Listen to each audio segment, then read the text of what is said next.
اگر کوئی یہ کہتا ہے کہ اویسی کی وجہ سے بی جے پی جیت رہی ہے تو تم راجستھان میں کوئی ایک ایسا وقت اور جگہ بتا دو،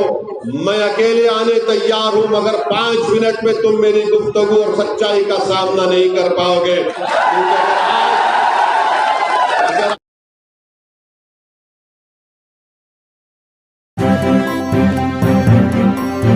میڈیا وائس آپ کی آواز۔ جس جگہ پر اس حال میں آپ اور ہمارے جمع ہوئے ہیں وہ سنویدھان بنانے والے بابا صاحب امبیڈکر کے نام سے سال کو رکھا گیا ہے۔ تو میں آپ کو صرف یہی پیغام دینے آیا ہوں کہ ہمارے بھارت کو آزاد ہو کر 75 سال ہو چکے ہیں، اور ہمارے وطن عزیز میں سنویدھان جو بابا صاحب امبیڈکر نے ہم کو بنا کر دیا ہے، سنویدھان تو بابا صاحب امبیڈکر نے بنا دیا، مگر سنویدھان بنانے کے بعد بابا صاحب امبیڈکر اور ان کے تمام ساتھیوں نے آنے والی نسلوں کے لیے ایک پیغام دیا کہ اگر تم کو اس سنویدھان سے فائدہ حاصل کرنا ہے، اس سنویدھان کو بچانا ہے، تو بابا صاحب امبیڈکر نے اور ہمارے بزرگوں نے ہم کو یہ پیغام دیا کہ اگر تم یہ چاہتے ہو کہ وطن عزیز میں تم کو مساوات ملے، تم کو انصاف ملے، بھائی چارگی تم کو حاصل ہو،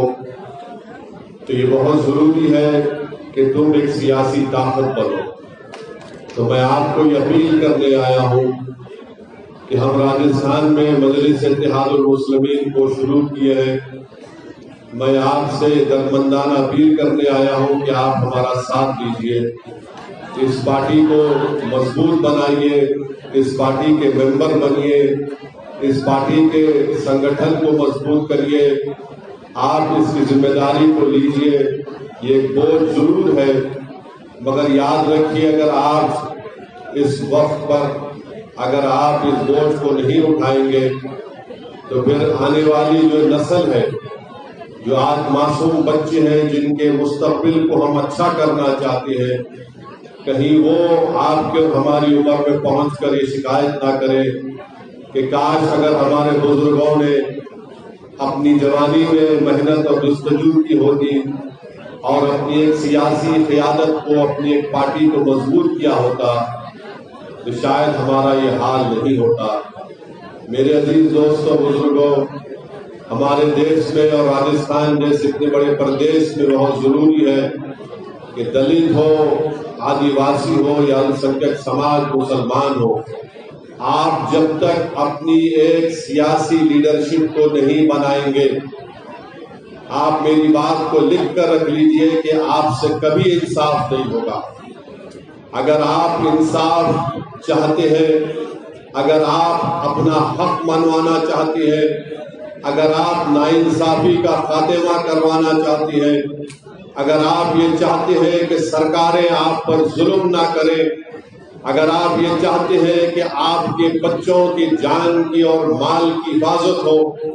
اگر آپ یہ چاہتے ہیں کہ اپنی شریعت کو بچایا جائے، اگر آپ یہ چاہتے ہیں کہ آپ کے مسجدوں کو اور آپ کی عبادت گاہوں کو نشانہ بنایا نہ جائے، تو پھر یاد رکھیے آپ کے پاس ایک ہی چارہ ہے کہ آپ ایک سیاسی طاقت بنیے۔ آپ برسوں سے مختلف سیاسی پارٹی کو، نیتاؤں کو ووٹ ڈالتے آئے ہیں، مگر میں آپ کو بتا رہا ہوں کہ آپ صرف ووٹ ڈالنے والے بنے، آپ ووٹ لینے والے نہیں بن سکے۔ آج اسد الدین اویسی آپ کے درمیان میں کھڑے ہو کر یہ بات آپ سے کہہ رہا ہوں کہ آپ کو ووٹ لینے والا بننا پڑے گا۔ آپ نے برسوں، پچھلے 50-55 سال سے آپ نے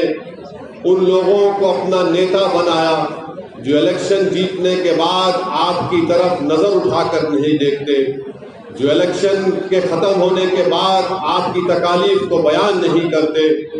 چناؤ میں تو آپ نے راجستھان میں کانگریس کو، کبھی بی جے پی کو جتایا، مگر آج آپ بتائیے کہ جب گاٹمیکا میں جنید اور نصیر کو زندہ جلا دیا جاتا ہے تو کانگریس پارٹی میں بیٹھے ہوئے مسلم ودھائک اپنی زبان کھولنے سے ڈرتے ہیں۔